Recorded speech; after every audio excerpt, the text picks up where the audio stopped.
उम्मीद करती हूँ आपको कहानी जरूर पसंद आएगी। रंगमंच का पर्दा गिर गया। तारा देवी ने शकुंतला का पार्ट खेलकर दर्शकों को मुग्ध कर दिया था। जिस वक्त वह शकुंतला के रूप में राजा दुष्यंत के सम्मुख खड़ी ग्लानि, वेदना और तिरस्कार से उत्तेजित भावों को आग्नेय शब्दों में प्रकट कर रही थी, दर्शक वृंद शिष्टता के नियमों की उपेक्षा करके मंच की ओर उन्मत्तों की भांति दौड़ पड़े थे और तारा देवी के यशोगान करने लगे थे। कितने ही तो स्टेज पर चढ़ गए थे और तारा देवी के चरणों पर गिर पड़े। सारा स्टेज फूलों से पट गया। आभूषणों की वर्षा होने लगी। यदि उसी क्षण मेनका का विमान नीचे आकर उसे उड़ा न ले जाता तो कदाचित उस धक्कम धक्के में 10-5 आदमियों की जान पर बन जाती। मैनेजर ने तुरंत आकर दर्शकों को गुण ग्राहकता का धन्यवाद दिया और वादा भी किया कि दूसरे दिन फिर वही तमाशा होगा। तब लोगों का मोहनान्माद शांत हुआ। मगर एक युवक उस वक्त भी मंच पर खड़ा रहा। लंबे कद का था, तेजस्वी मुद्रा, कुंदन कासा देवताओं का सा स्वरूप, गठी हुई देह, मुख से एक ज्योति सी प्रस्फुटित हो रही थी। कोई राजकुमार मालूम होता था। जब सारे दर्शकगण बाहर निकल गए, उसने मैनेजर से पूछा, क्या तारा देवी से एक क्षण के लिए मिल सकता हूँ? मैनेजर ने उपेक्षा के भाव से कहा, हमारे यहाँ ऐसा नियम नहीं है। युवक ने फिर पूछा, क्या आप मेरा कोई पत्र उसके पास भेज सकते हैं? मैनेजर ने उसी उपेक्षा से उत्तर दिया, जी नहीं, क्षमा कीजिए, यह हमारे नियमों के विरुद्ध है। युवक ने और कुछ न कहा, निराश होकर स्टेज के नीचे उतर पड़ा और बाहर जाना ही चाहता था कि मैनेजर ने पूछा, जहाँ ठहर जाइए, आपका कार्ड? युवक ने जेब से कागज का एक टुकड़ा निकालकर कुछ लिखा और दे दिया। मैनेजर ने पुर्जे को उड़ती हुई निगाह से देखा। कुमार निर्मल कांत चौधरी, OBE। मैनेजर की कठोर मुद्रा कोमल हो गई। कुमार निर्मल कांत, शहर के सबसे बड़े रईस और ताल्लुकेदार, साहित्य के उज्जवल रत्न, संगीत के सिद्धहस्त आचार्य, उच्च कोटि के विद्वान, 8-10 लाख सालाना के नफेदार, जिनके दान से देश की कितनी ही संस्थाएं चलती थीं, इस समय एक क्षुद्र प्राणी के रूप में खड़े थे। मैनेजर अपने उपेक्षा भाव पर लज्जित हो गया। विनम्र शब्दों में बोला, क्षमा कीजिएगा, मुझसे बड़ा अपराध हुआ। मैं अभी तारा देवी के पास हुजूर का कार्ड लिए जाता हूँ। कुंवर साहब ने उससे रुकने का इशारा करके कहा, नहीं, अब रहने ही दीजिए, मैं कल 5 बजे आ जाऊंगा। इस वक्त तारा देवी को कष्ट होगा, यह उनके विश्राम का समय है। मैनेजर, मुझे विश्वास है कि वह आपकी खातिर इतना कष्ट सहर्ष स्वीकार कर लेंगी।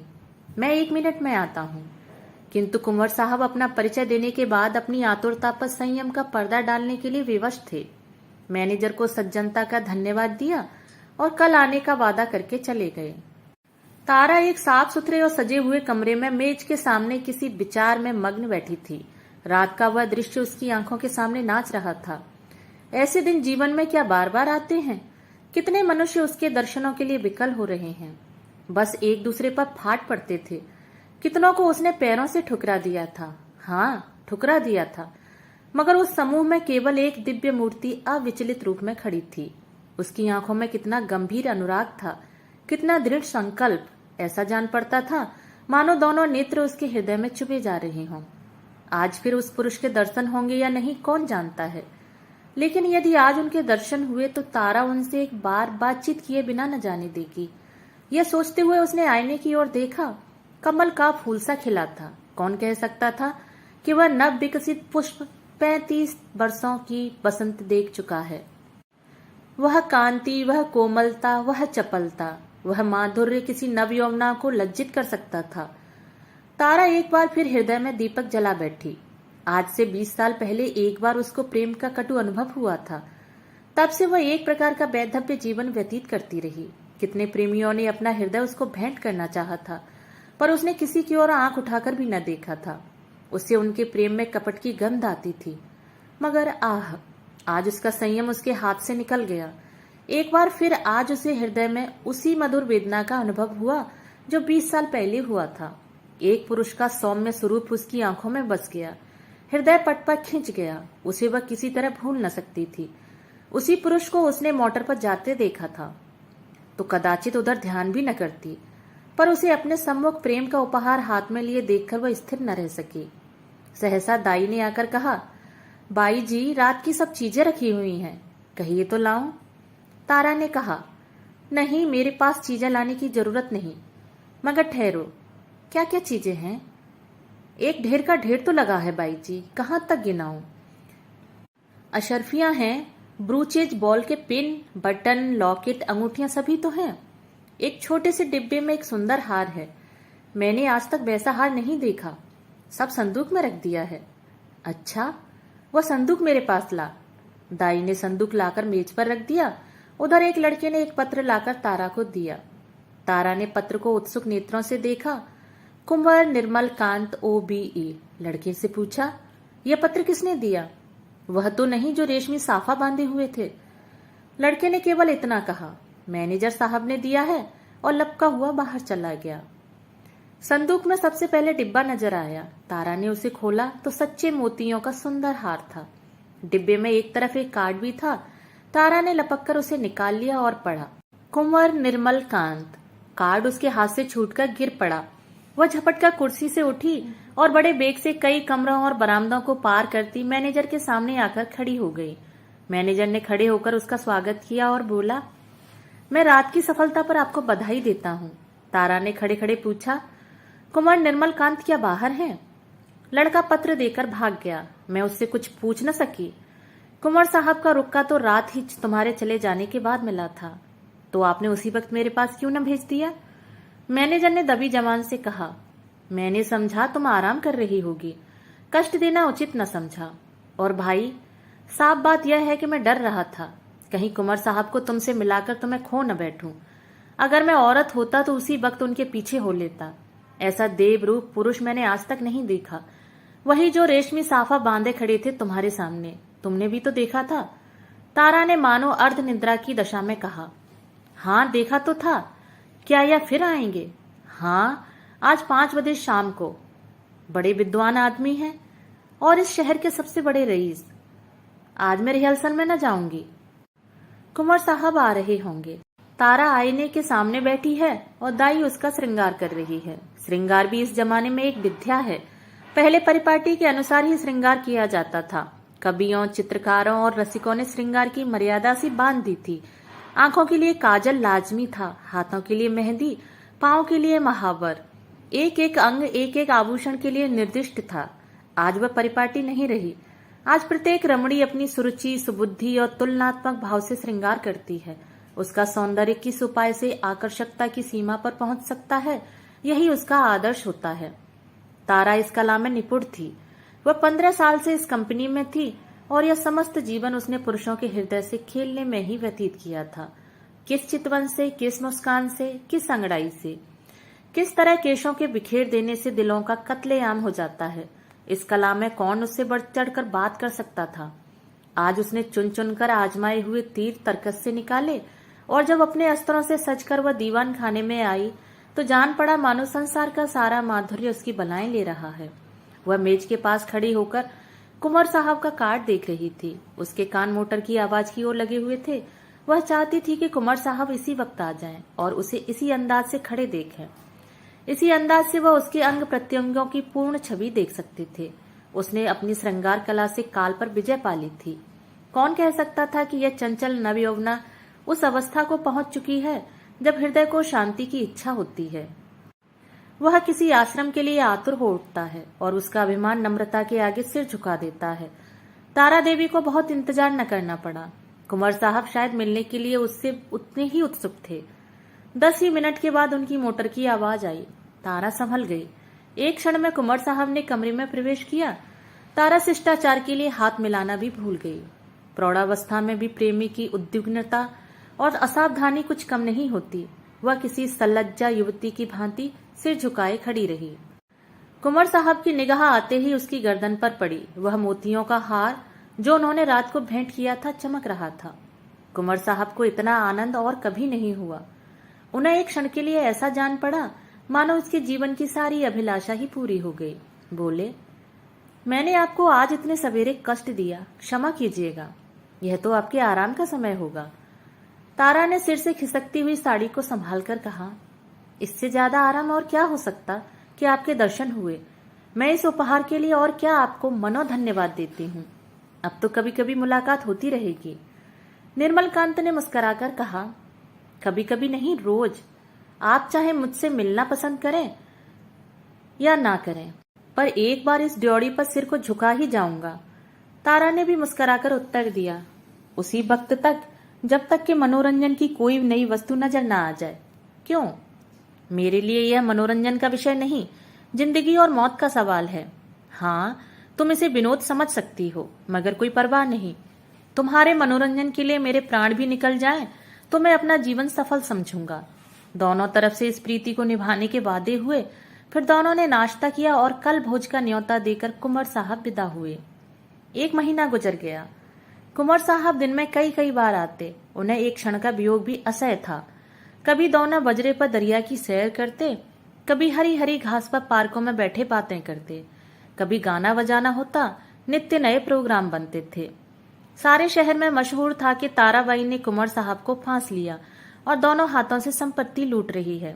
पर तारा के लिए कुंवर साहब का प्रेम ही एक ऐसी संपत्ति थी जिसके सामने दुनिया भर की दौलत देर थी। उन्हें अपने सामने देखकर उसे किसी वस्तु की इच्छा न होती थी। मगर 1 महीने तक इस प्रेम के बाजार में घूमने पर भी तारा को वह वस्तु न मिली जिसके लिए उसकी आत्मा लोलुप हो रही थी।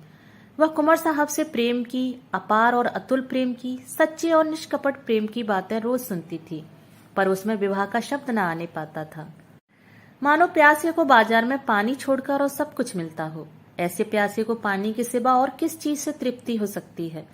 प्यास बुझाने के बाद संभव है और चीजों की तरफ उसकी रुचि हो, पर प्यासे के लिए तो पानी सबसे मूल्यवान पदार्थ है।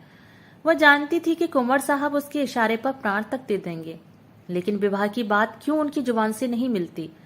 क्या इस विषय का कोई पत्र लिखकर अपना आशय कह देना संभव था?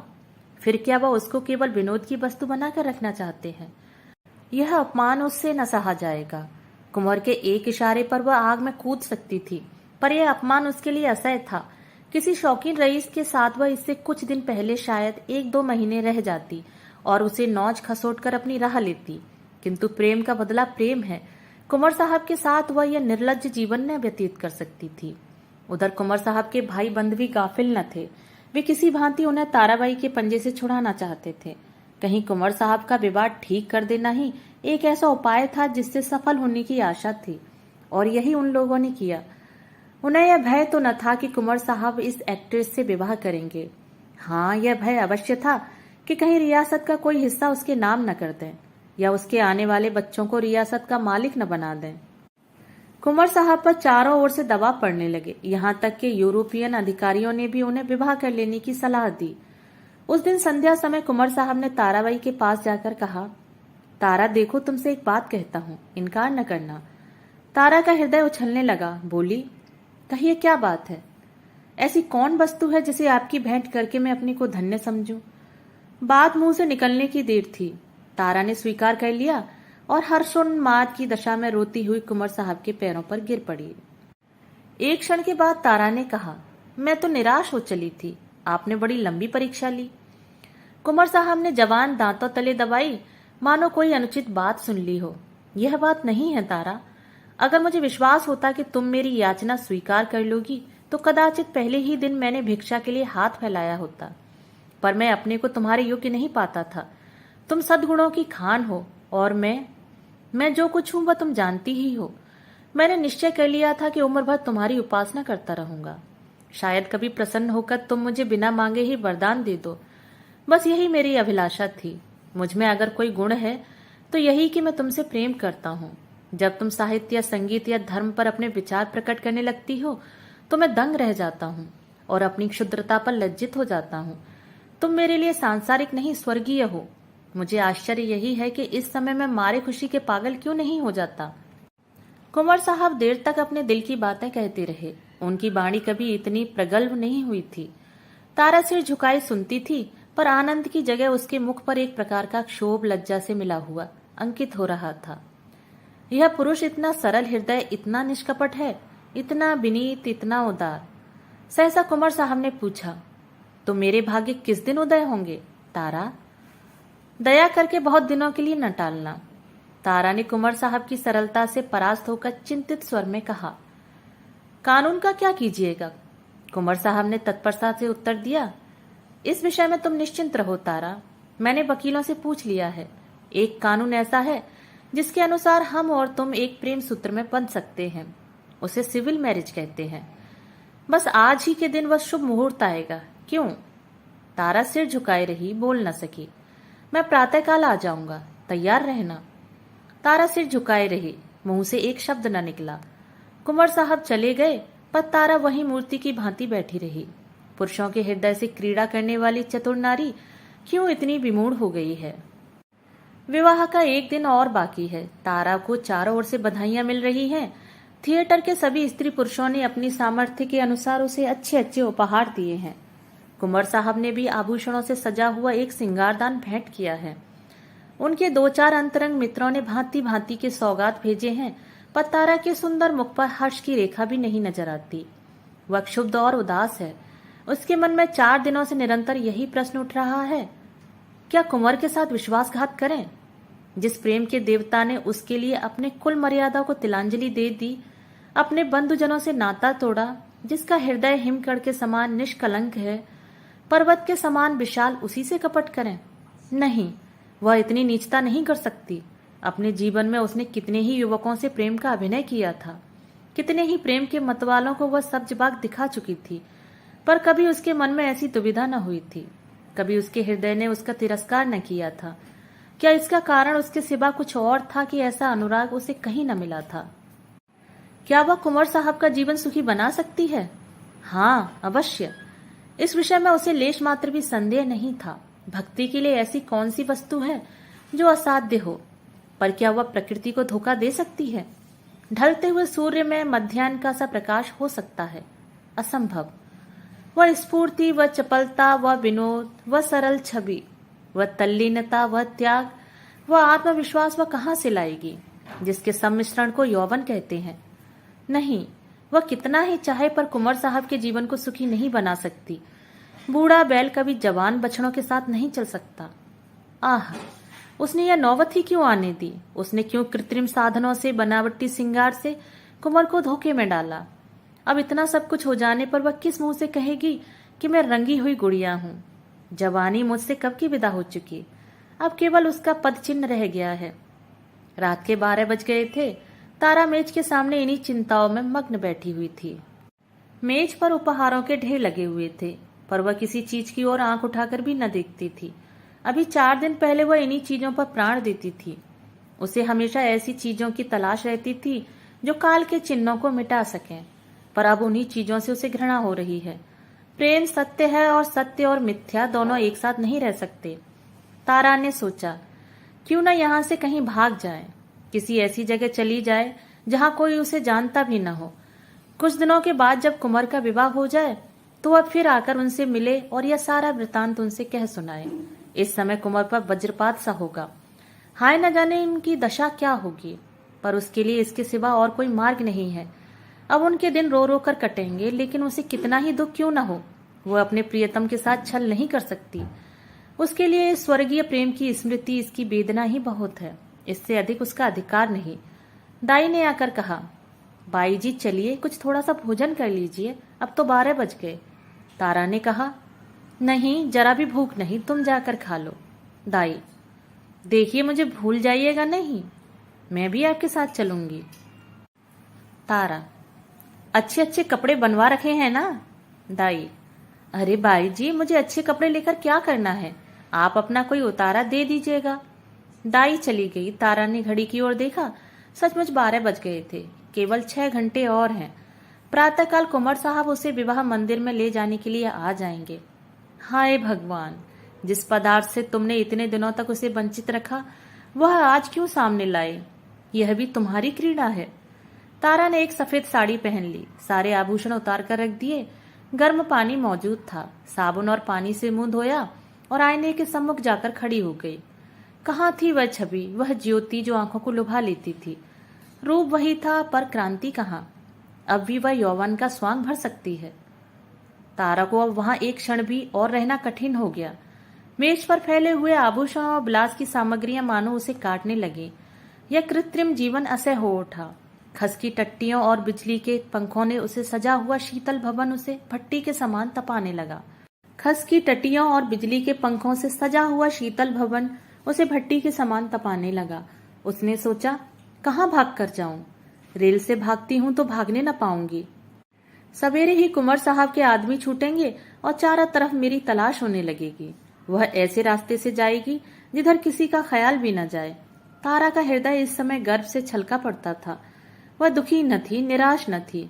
फिर कुंवर साहब से मिलेगी, किंतु वह निस्वार्थ संयोग होगा। प्रेम के बनाए हुए कर्तव्य मार्ग पर चल रही है, फिर दुख क्यों हो और निराश क्यों हो? सहसा उसे ख्याल आया, ऐसा न हो कुंवर साहब उसे वहां न पाकर शोक व्यवलता की दशा में अनर्थ कर बैठे। इस कल्पना से उसके रोंगटे खड़े हो गए। एक क्षण के लिए उसका मन कातर हो उठा। फिर वह मेज पर आ बैठी और यह पत्र लिखने लगी। प्रियतम, मुझे क्षमा करना, मैं अपने को तुम्हारी दासी बनने के योग्य नहीं पाती। तुमने मुझे प्रेम का वह स्वरूप दिखा दिया जिसकी इस जीवन में मैं आशा न कर सकती थी। मेरे लिए इतना ही बहुत है। मैं जब तक जीऊंगी तुम्हारे प्रेम में मग्न रहूंगी। मुझे ऐसा जान पड़ रहा है कि प्रेम की स्मृति में प्रेम के भोग से कहीं अधिक माधुर्य और आनंद है। मैं फिर आऊंगी, फिर तुम्हारे दर्शन करूंगी, लेकिन उसी दशा में जब तुम विवाह कर लोगे। यही मेरे लौटने की शर्त है। मेरे प्राणों के प्राण, मुझसे नाराज न होना। ये आभूषण जो तुमने मेरे लिए भेजे थे, अपनी ओर से नव वधू के लिए छोड़े जाती हूँ। केवल वह मोतियों का हार जो तुम्हारे प्रेम का पहला उपहार है, अपने साथ लिए जाती हूँ। तुमसे हाथ जोड़कर कहती हूँ, मेरी तलाश न करना। मैं तुम्हारी हूँ और सदा तुम्हारी रहूंगी। तुम्हारी तारा। यह पत्र लिखकर तारा ने मेज पर डाल दिया, मोतियों का हार गले में डाला और बाहर निकल आई। थिएटर हॉल से संगीत की ध्वनि आ रही थी। एक क्षण के लिए उसके पैर बंध गए। 15 वर्षों का पुराना संबंध आज टूट रहा था। सहसा उसने मैनेजर को आते देखा। उसका कलेजा धक से हो गया। वह बड़ी तेजी से लपककर दीवार की आड़ में खड़ी हो गई। ज्यों ही मैनेजर निकल गया, वह हाथे के बाहर आई और कुछ दूर गलियों से चलने के बाद उसने गंगा का रास्ता पकड़ा। गंगा तट पर सन्नाटा छाया हुआ था। 10-5 साधु बैरागी धूनियों के सामने लेटे थे। 10-5 यात्री कंबल जमीन पर बिछाए सो रहे थे। गंगा किसी विशाल सर्प की भांति रेंगती चली आती थी। एक छोटी सी नौका किनारे पर लगी हुई थी। मल्लाह नौका में बैठा हुआ था। तारा ने मल्लाह को पुकारा, ओ माझी, उस पार नाव ले चलेगा? माझी ने जवाब दिया, इतनी रात गए नाव न जाई। मगर दूनी मजदूरी की बात सुनकर उसके डांड उठाया और नाव को खोलता हुआ बोला, सरकार, उस पार कहाँ गए हैं? उस पार एक गांव में जाना है। मुआ, इतनी रात गए कौनो सवारी शिकारी नहीं मिली। कोई हर्ज नहीं, तुम मुझे उस पार पहुंचा दो। माझी ने नाव खोल दी। तारा उस पार जा बैठी और नौका मंद गति से चलने लगी, मानो जीव स्वप्न साम्राज्य में विचर रहा हो। इसी समय एकादशी का चांद पृथ्वी से उस पार अपनी उज्जवल नौका खेता हुआ निकला और व्योम सागर को पार करने लगा। दोस्तों, अभी आप सुन रहे थे मुंशी प्रेमचंद द्वारा लिखी हुई कहानी एक्ट्रेस। अगर आपको ये कहानी पसंद आई हो तो मेरे चैनल को सब्सक्राइब और मेरी वीडियो को लाइक शेयर जरूर करें। धन्यवाद।